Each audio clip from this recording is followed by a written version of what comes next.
৫ বছর আগে MC college ছাত্রাবাসে সংগঠিত সে নৃশংস সংঘবদ্ধ ধর্ষণের ঘটনায় আজ বহুল প্রতীক্ষিত রায় ঘোষণা করেছে বিজ্ঞ আদালত।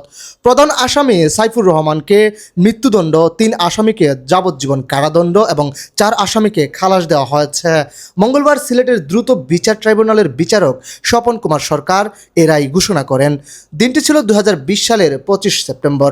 রাত তখন গভীর হতে শুরু করেছে, চারপাশে নেমে এসেছে নীরবতা। স্বামীর হাত ধরে সিলেটের ঐতিহ্যবাহী এমসি কলেজ ক্যাম্পাসে কিছুটা সময় কাটাতে এসেছিলেন এক গৃহবধূ, কিন্তু আনন্দের সেই মুহূর্তেই পরিণত হয় বিভীষিকায়। একদল দুর্বৃত্ত দম্পতির পথরোধ করে স্বামীকে জিম্মি করে গৃহবধূকে কলেজের ছাত্রাবাসে নিয়ে সংঘবদ্ধ ধর্ষণ করে। দেশজুড়ে আলোচনার তুমুল তুঙ্গে ওঠে এই ঘটনা, যা তীব্র ক্ষোভ ও প্রতিবাদের জন্ম দেয়। ঘটনার পর দ্রুত অভিযান চালিয়ে অভিযুক্তদের গ্রেপ্তার করে আইনশৃঙ্খলা বাহিনী। তদন্ত, ডিএনএ পরীক্ষার ফল এবং আলামত এবং কয়েকজন আসামির ১৬৪ ধারায় দেওয়া জবানবন্দি সহ গুরুত্বপূর্ণ প্রমাণ আদালতে উপস্থাপন করা হয়।